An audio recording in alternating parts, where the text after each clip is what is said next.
that as a chairman of the group, and the group believes that time has come to make a reflection also on spectrum regulation, on how to improve the coordination of regulation in spectrum. And we do have some concrete ideas. One is, for instance, let's pull together expertise. Let's make sure that when there's a problem that concerns two member states, a collective support of all the spectrum regulators can be brought together to help those two member states to solve concrete problems. Let's then improve, in a word, the coordination and the cooperation among spectrum regulators. Let's improve the coordination between standardization and regulation. Let's make sure that the mechanism we have will work better, and if necessary, let's discuss about new mechanisms. The third dimension is the external dimension. There cannot be a full use of the spectrum if we cannot solve problems with our neighbouring countries. There cannot be full use of spectrum in Europe, efficient use, if we don't have a strong enough voice in international fora.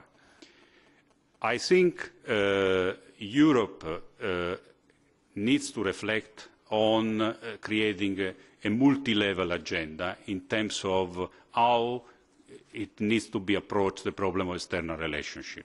First of all, in terms of international conferences, international fora, the European position has to be well prepared, well thought, and put high enough in the political agenda that can be strongly represented. Then there's another problem that is equally important, which it is about the bilateral relationship between member states and states outside Europe. And this is a very important point, because some of the European member states have currently difficulties in thinking how to use spectrum, and especially how to use, for instance, digital dividend, because of interference coming outside Europe. Now, in order to be sure that Europe can support those member states in the negotiation, there should be, in our opinion, two mechanisms. One is at a technical level, again, a collective help mechanism by member states assisting one particular member state in its negotiation with the countries outside Europe.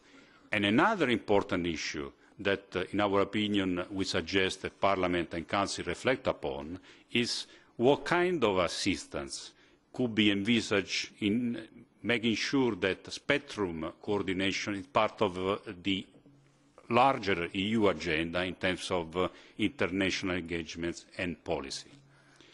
So these are, in a nutshell, our three pillars of the opinion, and this opinion will then pinpoint to concrete actions and high priority actions.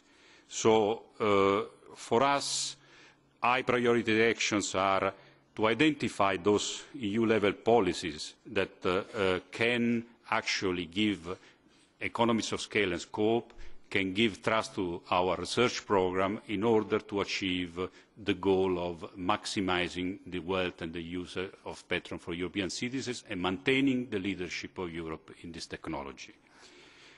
We want to make sure that inside Europe there's an efficient use of spectrum to the maximum extent. There is flexibility enough, and there's coordination and mutual help of all spectrum regulators to achieve this goal, and this working together with the Commission in terms of agreeing technical standards and putting on the table the best possible practices in terms of coordinating the spectrum.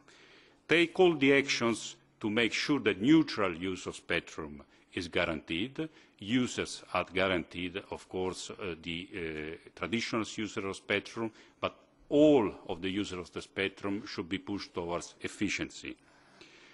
To make more spectrum available for collective use, because that can create innovation, can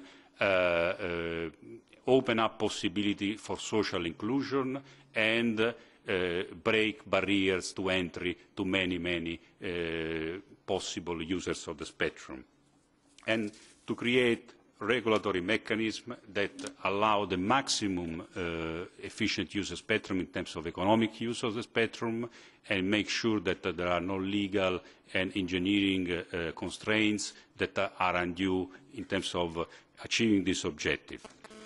And try to, in our opinion, develop a spectrum policy for an intelligent sharing of the spectrum inside Europe, with the use of the best possible technologies in order to maximise to the full extent the possibility for all member states to use the spectrum by using cognitive technologies and enable all the possible tools to make sure that spectrum that is currently in use can be used.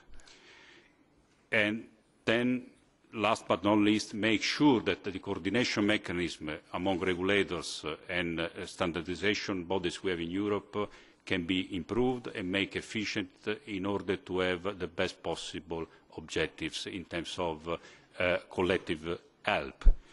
Now, I believe that, Mr. Chairman, RSPG is taking very seriously its work, and I hope I have tried to demonstrate to you how seriously we are taking, and how seriously we are taking the commitment that we will not be, our opinion, a lowest common denominator. I must sincerely thank all my colleagues of RSPG, because they are working hard to achieve the objective to deliver the opinion in April, and they have taken this work very seriously. And so with the thank to my colleagues and the hope that we will get maximum feedback for you, I invite the stakeholders to participate to our public consultation. The draft opinion will take place in April, and I hope then that our product that will be the opinion that will be delivered to the Commission in May will contribute to the objective that we are all